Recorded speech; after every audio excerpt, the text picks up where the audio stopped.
parce que je voulais parler d'une chose, et en réalité d'un personnage qui a peut-être une petite vision un peu différente au Brésil et en France. Par là, tu sais déjà qui c'est, mais on va faire comme si tu savais pas. Ce personnage a un bruit caractéristique, c'est ho ho ho. Ho ho ho, Alors c'est qui? c'est le Père Noël.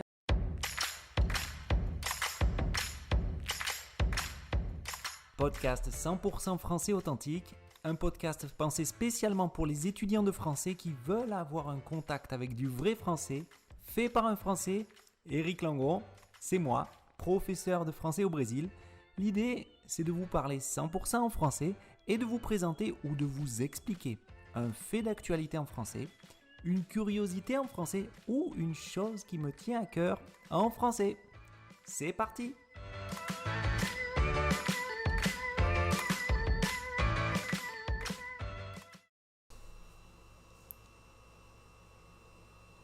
Salut tout le monde! Et pour ce podcast 100% français authentique, j'ai aujourd'hui un invité de marque. Je vous laisse deviner qui c'est. Salut, salut. Est-ce que vous avez reconnu cette voix? Normalement, les personnes qui m'accompagnent, les personnes qui nous accompagnent connaissent cette voix, connaissent cette personne. Est-ce que tu peux nous dire qui tu es? Le mystère, mais c'est Paula. Exactement, Paula, ma femme, mon épouse, depuis une dizaine d'années maintenant. Qu'on est mariés, oui, 10 ans depuis 2011, mais qu'on est ensemble depuis 17 ans. Exactement.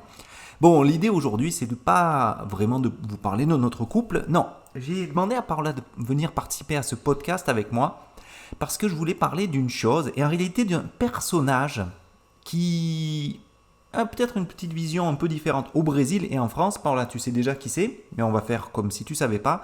Ce personnage a un bruit caractéristique, c'est ho ho ho. Ho ho ho, Alors c'est qui?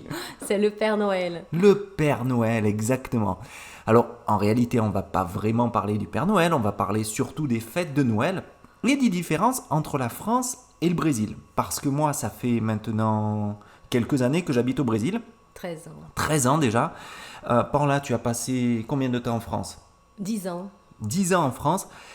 Et, bon, Paola, tu as déjà participé à plusieurs Noëls. Oui, surtout chez ta famille. Exactement. Moi, j'ai déjà participé à beaucoup de Noël aussi ici au Brésil, puisque avec les enfants et bref, avec notre vie, on a déjà passé plusieurs Noëls ici. Exact. Et même en étant très bien au Brésil, ou même toi en étant très bien en France, il y a toujours des choses qui me... Des petites différences. Des petites différences. Je ne vais pas dire des choses qui me choquent, ni des choses qui me dérangent, mais des choses que je trouve qui sont un peu bizarres, qui sont un peu différentes. Et je pense que c'est intéressant qu'on en parle aujourd'hui. Donc ça va être l'objet de ce podcast. Ho ho ho, c'est parti! Bon, c'est moi qui commence? Allez, Allez. Alors la première chose que je trouve un peu étrange...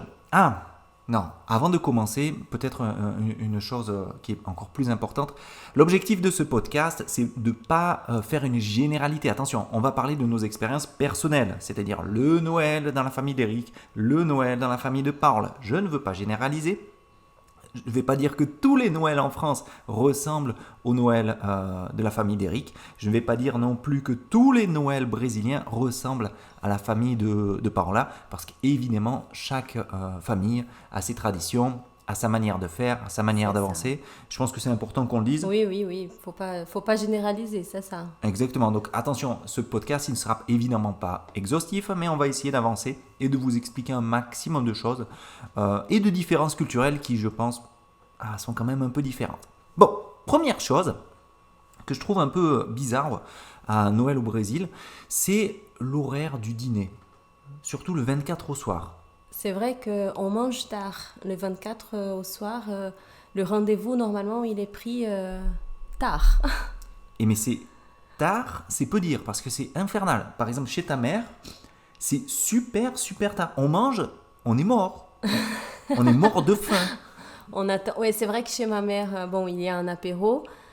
Alors, un apéritif. apéro, voilà, un apéro, c'est une abréviation de apéritif. Oui, un cocktail, juste voilà, pour une mise en bouche. Mais le repas, vraiment, il commence à minuit. À minuit, donc, le 25 déjà. À minuit, on a le temps d'avoir faim. Oui. Et ça, pourquoi je trouve que c'est complètement différent, parce qu'en France, on arrive vers les 19h à peu près, je pense. Et on va commencer à manger, on a l'apéritif, on commence à manger vers les 8h, 8h30, 9h. Mais on n'attend pas jusqu'à minuit. Même les cadeaux de Noël des enfants, on les offre avant minuit en fait. Alors, Ah oui. c'est un peu, on respecte pas vraiment la tradition de minuit, mais c'est vrai que c'est quand même plus tôt. Parce que dans ta famille, alors je sais pas si ça se passe comme ça dans les autres foyers, avec les autres Brésiliens, mais c'est vrai que c'est super tard. Oui, mais tu sais que ça n'a pas toujours été le cas. Quand j'étais petite, je me rappelle, on mangeait quand même plus tôt, même chez ma grand-mère, on mangeait, bon, pareil, vers 7-8 heures. Et après, on allait se mettre donc, dans le salon, regarder la télé. Il y avait toujours donc, un spécial Roberto Carlos, spécial show da Xuxa. Voilà mon enfance. Et après, on attendait le Père Noël, qui lui, oui, arrivait vers minuit à chaque fois. Donc, bon, je sais pas, ma grand-mère, elle faisait venir un Père Noël pour les enfants de la famille. Et donc, on avait déjà mangé, voilà, les enfants, ils étaient tranquilles. Alors, c'est vrai que là, maintenant, pour nos enfants à nous, ça fait quand même un peu tard de manger à minuit. Ah non, pour nos enfants, pour Alice et Pierre, si on mange à minuit, ils dorment. Mais même moi, je dors. Premièrement, je suis mort de faim. Donc j'ai mangé tout l'apéritif du monde. J'ai mangé 15 pains français. J'ai mangé... et c'est trop tard. Oui. Mais bon, ça, c'est une différence. Ce que je te propose, c'est... je vais continuer à parler de ces différences culturelles brésiliennes. Et après, tu nous parles des choses qui te surprennent en France. Ça marche, je vais réfléchir. Ok. Bon. Autre chose que je trouve exceptionnelle pendant cette période de fête de fin d'année, particulièrement en Noël, c'est la quantité démentielle de panettone Mais ça, c'est trop bon. qui sont vendus. Parce que, alors, tu vas peut-être m'expliquer si tu sais d'où ça vient, pourquoi, si c'est une tradition, je pense que c'est d'origine italienne, avec un truc comme ça, peut-être. Mais des panettones. Et des chocotones. Et des chocotones. Ah ouais, c'est ça, des panettones et des chocotones. Alors, ce qu'il faut savoir, c'est que par là, je pense que défend bec et ongle les chocotones. Les chocotones. Alors, défendre quelque chose bec et ongle, c'est une expression pour dire défendre très fortement, défendre avec beaucoup d'ardeur les chocotones. Parce que par là adore le chocolat. C'est un secret pour personne, hein, je pense que tout le monde qui nous accompagne le sait. Mais les panettones, c'est pas vraiment ton truc. Les fruits cristallisés comme ça, non, j'aime pas trop. Je préfère les fruits naturels, quoi. Exactement. Comme dirait ma fille, Alice, elle a une phrase qui est merveilleuse, elle dit « c'est dégueulasse ». Dégueulasse, On peut dire ça. C'est une manière de parler qui est un peu informelle. Elle a appris ça avec sa grand-mère, Nicole, ma mère. Et c'est dégueulasse, ça veut dire c'est pas bon. Mais attention, c'est pas très poli. Mais alors pourquoi? C'est quoi cette passion? C'est quoi ce délire du panettone au Brésil? Pourquoi il y a autant de panettone? Je ne sais pas, bonne question. Les gens bon, ça fait quand même un dessert typique, je pense que pour manger au repas de Noël. Et même avant, hein, parce que là, de plus en plus, je pense que les gens mangent tout le mois de décembre. On achète des panettones un peu de partout. Mais c'est curieux ça, parce que c'est vrai que depuis, si on regarde les enfants, même toi, depuis décembre, ils ne mangent pas de pain. On mange du chocotone. Vous mangez des chocotones. C'est vrai, on nous a offert, alors on nous a offert quelques chocotones. C'est vrai que ça fait une bonne idée de cadeau quand même. Non, c'est super parce sympa. que c'est bon et puis bon, voilà quoi. Il y a différentes marques, c'est sympa quand même. Non, c'est typique. Tu sais qu'en France, alors en France, on n'a pas les panettones, mais on a des biscuits qui sont les biscuits de Noël, qui sont ma cousine, Émilie. Un peu comme les biscuits de Shrek, là. Un peu comme les biscuits de Shrek, exactement. Un peu comme petits biscuits. Exactement. C'est des biscuits au gingembre, non? Ne me mangez pas. Si c'est des biscuits au gingembre. Alors, c'est une bonne question parce que la grande spécialiste de ces biscuits, c'est ma cousine, Émilie. En général, elle nous les offre, c'est la tradition, hein, mais je ne sais pas à quoi ils sont, en fait. Pour être tout à fait honnête, je n'ai pas préparé ce thème et je ne sais pas t'en dire beaucoup plus. Mais en France, je sais que c'est typique. Et en fait, ça va dépendre aussi des régions. Parce qu'en France, chaque région a sa spécialité, son petit dessert. Par exemple, la vraie tradition dans ma famille, c'est pas le panettone. Tu sais ce que c'est? C'est j'allais dire les oreillettes. Très bien. Les oreillettes. Alors, les oreillettes ou les bugnes, d'accord? C'est une pâte qui est presque comme de la pâte à crêpes. Mais ce n'est pas de la pâte à C'est crêpes. un peu comme du pastel. La Non, pâte à pastel. c'est presque de la pâte à pastel sucrée. Et dans ma famille, Frites et déjà, frites. c'est frites. Frites, ouais, exactement. Et dans ma famille, c'est une grande tradition. C'est-à-dire, avant, c'était mon arrière-grand-mère qui faisait ça. Ma grand-mère a fait ça. Ma mère continue. Et c'est une chose qu'il faut que je commence à faire à mon tour. Parce que c'est vraiment un truc traditionnel dans notre famille. Mais à nouveau, hein, je répète, hein, ça dépend vraiment des familles. Il y a des familles qui ne mangent pas du tout d'oreillettes, quoi. Ça dépend. Ici au Brésil, ça existe aussi, mais je me rappelle plus comment ça s'appelle. Bon, c'est pas grave parce que en même temps, ce podcast, c'est un podcast 100% français authentique. Oui, c'est On vrai. n'est pas là pour parler portugais. Mais c'est ça, c'est comme une pâte pastel qui est frite, qui est coupée en petits triangles. Mhm. Et d'ailleurs, c'est pour ça que ça doit s'appeler oreillette. Je sais pas. J'en ai aucune idée. Alors là, sérieusement, j'en sais Ça rien. me fait penser à une oreille des chats ou je sais pas, une Possible. oreille pointue. Bref, donc ça c'est frit et après ils mettent du sucre, peut-être de la cannelle aussi Non, par-dessus. pas de la Juste du cannelle. sucre. Ouais, c'est du sucre glace. C'est un sucre qui est très très fin, qui est très agréable. Et bon, c'est délicieux. Si vous connaissez pas, je peux que vous le conseiller. C'est vraiment pas mal. Mais bon, c'est très typique de ma la famille. Provence. De la Provence, exactement, de Provence. Parce que moi, je suis originaire du sud de la France, la Provence. Soit dit au passage, la plus belle région française. Il n'est pas neutre. Non, pas du tout. Mais je ne saurais pas dire si c'est quelque chose qui est provençal, si c'est de la famille, si c'est... je ne sais pas. Bon, je préfère passer et vous parler d'une autre chose que je trouve... Alors, au Brésil, je trouve ça incroyable parce que... et je sais que Paola... bon, je connais C'est quoi ta vision, tu vas voir. Bon. Le Brésil, c'est un pays qui est fantastique. Hein. Oui, les, on les est gens d'accord. les gens sont chaleureux, la météo est agréable, tout est... bon, il y a des problèmes, comme tous les pays, mais bon, c'est un pays dans lequel il fait bon vivre, un Oui. pays agréable. C'est vrai. Cependant, à Noël, je ne sais pas ce qui se passe, mais toutes les cuisinières, ou tous les cuisiniers, ou toutes les personnes qui sont dans la cuisine, décident de mettre des raisins secs partout. Il y a un mème, je sais pas si tu as déjà vu une vidéo où ils mettent, justement des gens qui font la cuisine, ils mettent des raisins secs de partout, dans le riz, dans la farofa, dans Ouais. la viande, même dans le Coca-Cola. Non, mais n'importe quoi. Ouais, c'est une vidéo, non, c'est pas ça? Oui. C'est ça. Mais C'est trop drôle. C'est bizarre. Je comprends pas le délire. Parce qu'en France, on a des raisins secs comme ça, par exemple, dans le couscous. Tiens, le couscous marocain, qui est un couscous qui est très très différent dans la semoule, en réalité, qui est différent hein, du couscous brésilien. Il est possible d'avoir des raisins secs, et c'est pas mauvais, mais C'est juste un petit peu. c'est une toute petite poignée, quoi. C'est une quinzaine de raisins secs je sais pas, pour 10 personnes, peut-être. Là, non. Hein.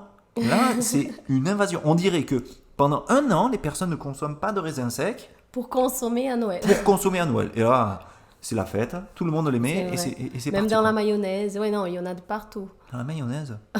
Oui. Mais quelle horreur. Mais non, mais c'est vrai, mais qu'est-ce qui se passe au Je Brésil? sais pas, ils mettent de la pomme, du raisin sec. Mais, je Des répète. fois du poulet, qu'on dit... et salpicant. Oui, c'est ça. Du poulet.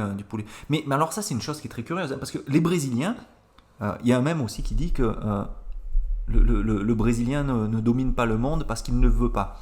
Et c'est vrai, parce que les inventions des Brésiliens au niveau de la pizza sont magnifiques. Les Brésiliens sont créatifs à niveau pizza. Parce que Pizza stroganoff. pizza stroganoff, pizza salade, pizza à la Hot glace, dog. pizza hot dog. Mais alors, le coup des raisins secs, c'est quand même un peu bizarre. Mais bon, ok, allez. Ok. On va passer sur celle-ci. Hein. Tout n'est pas parfait, malheureusement. Il y a des choses qui sont un peu curieuses. Allez, la dernière chose que je trouve étrange, pour pas dire très, très, très étrange au Brésil. Tu sais ce que c'est? Dis-moi. Ah non, il y en a deux. Le Père Noël.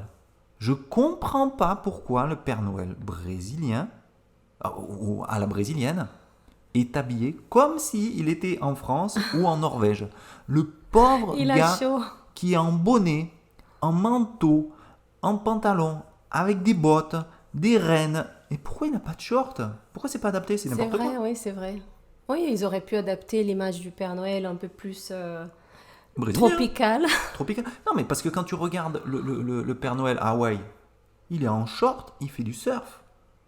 Au Brésil, C'est vrai. il a des rennes. On a gardé l'image américaine Ouais, du Père mais- Noël. Ah bah tiens, en parlant d'image américaine, une autre chose Pardon. qui est extrêmement bizarre, et alors ça, j'ai jamais vu ça ailleurs. Je peux me tromper, je peux dire une grosse bêtise, tu vas me dire, mais c'est un truc qui est, pour moi, c'est quelque chose d'un autre monde, quoi. C'est quoi? Le camion Coca-Cola pour Noël. Ah oui, les camions illuminés là, de Coca-Cola, c'est vrai. Mais Ils putain, font mais des défilés. expliquez-moi, Les gros mots, Eric. expliquez-moi pourquoi des camions qui sont pas neufs jettent des bonbons par terre aux enfants avec des pauvres Père Noël. C'est une caravane Coca-Cola qui C'est passe ça, et c'est qui, ça. et qui donne des trucs. La caravane illuminée des camions Coca-Cola. Mais je sais pas, mais en fait, je sais même pas si c'est partout au Brésil. Vous allez pouvoir nous dire, vous qui nous écoutez. C'est incroyable C'est ça. incroyable, oui. Mais c'est vrai que, bon, ici, dans notre état, à São Paulo, tous les ans, les villes s'arrêtent pour voir les caravanes Coca-Cola. Alors l'année dernière, on n'y est pas allé à cause de la Covid, Et je pense même pas qu'il y a eu, je sais pas. mais c'est un truc d'un autre monde, quoi. C'est- Cette année, ils sont passés ici. Ils sont passés mais on n'est pas allé parce que, bon, voilà, les enfants, je sais même pas si. Ah, maintenant les s'ils enfants, ils sont aiment plus ça. grands, c'est un peu truc, Mais mais- quand ils étaient petits, ils adoraient voir ça quand même. Ah oui, non, mais je me souviens, c'est ça qui est incroyable. Il y a des choses que j'ai du mal. C'est un concept, hein. Bon, alors C'est- moi, je bois pas de Coca-Cola. Donc, c'est pas, je me sens pas très, très concerné. Mais bon, l'idée marketing est Mais géniale. l'idée marketing, c'est vraiment génial parce que ça marque quand même, quoi. Tous les ans, tu vois la caravane Coca-Cola, quoi. C'est pas. Bon, voilà, c'est marquant quand même. Mhm. Et il est dit, alors je sais pas si c'est vrai, hein, ça fait partie des légendes urbaines et des légendes internet, que le Père Noël est rouge grâce ou à cause de Coca-Cola. Ah quand oui. même. Ouais, Ah ouais. ouais, je savais pas. Et à la base, il était vert, hein, c'était Saint Nicolas, bon, qui vient des Et terres ça vient en germaniques. vert. En Allemagne, ouais, il est en vert. Mais toujours jusqu'aujourd'hui ou c'était. Ah non, aujourd'hui, je pense que avec la mondialisation, le Coca et le Père Noël, aujourd'hui, je pense qu'il est rouge. Il est rouge de partout. Ouais. Mais bon, alors attention, ça, c'est pas la désinformation, c'est pas une information, c'est juste une aparté dans notre podcast. Bon, on continue maintenant. À ton tour, Paula, c'est quoi les trucs qui te surprennent ou qui t'ont surprise quand tu as participé à un Noël en France? S'il te plaît, parle du Noël dans ma famille. On va éviter de D'accord. parler du Noël avec tes ex, par exemple. D'accord. Je fais une petite pause dans ce podcast juste pour vous parler d'une chose qui, je pense, qui est pertinente pour votre français.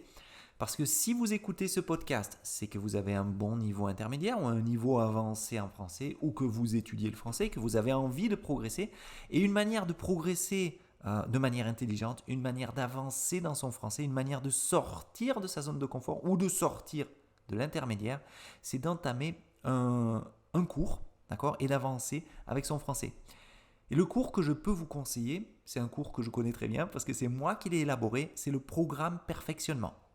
Le lien est directement dans la description de cette vidéo. N'hésitez pas à entrer en contact avec moi ou avec quelqu'un de mon équipe pour vous en parler. Le programme perfectionnement, l'idée c'est justement de vous faire sortir de niveau intermédiaire et de vous faire arriver à un niveau avancé ou plus en français.